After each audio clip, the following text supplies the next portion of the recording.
समान आकारमानाचे दोन ग्लासेस अनुक्रमे 1/3 व 1/4 दुधाने भरलेले आहेत. त्यानंतर ते दोन्ही ग्लास पूर्ण भरेपर्यंत त्यात पाणी ओतण्यात आले आणि त्यानंतर त्या दोन्ही ग्लासेसमधील द्रव्य एका भांड्यात एकत्रित करण्यात आले. तर त्या भांड्यातील दूध आणि पाण्याचे प्रमाण किती असं म्हटलेलं आहे. बघा, एक तर पहिले इथे एक हिंट दिलेली आहे की त्यांनी ते समान आकारमानाचे आहे.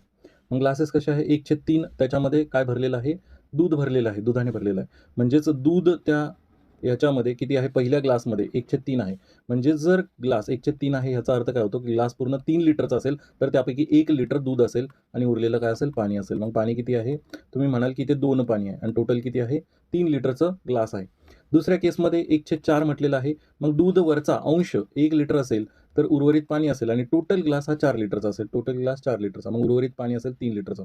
मग त्यांनी काय म्हटलेलं आहे, की हे ग्लास कसे आहेत, समान आकारमानाचे. मग पहिले समान आकारमान दिसतोय का, हा 3 लिटरचा, हा 4 लिटरचा, यांना समान करण्यासाठी लसावी घ्यावी लागेल. म्हणजे इथे 4 ने गुणा, इथे 3 ने गुणा. मग इथे 4 ने गुणलेलं आहे, तर वरचं गुणोत्तर समान ठेवण्यासाठी इकडे 4 ने गुणलं, इकडे 4 ने गुणा आणि इथे सुद्धा 4 ने गुणा. इथे 3 ने गुणलेलं आहे खालच्या साईडला, तर गुणोत्तर समान ठेवण्यासाठी इकडे पण 3 ने गुणावं लागेल. आता बघा किती झालं हे. हे दूध झालं 4 पहिल्या ग्लासमध्ये आणि दुसऱ्या ग्लासमध्ये झालं 3. पाणी किती झालेलं आहे, 8 आणि दुसऱ्या ह्याच्यामध्ये 9.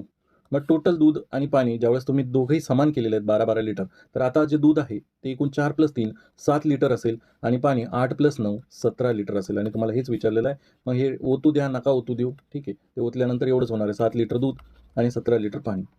जर तुमचे काही डाऊट असतील तर तुम्ही ह्या टेलिग्राम ग्रुपवरती मला बिंदास पाठवू शकता. ही आपली 59ची मंथली मेंबरशिप आहे. धन्यवाद.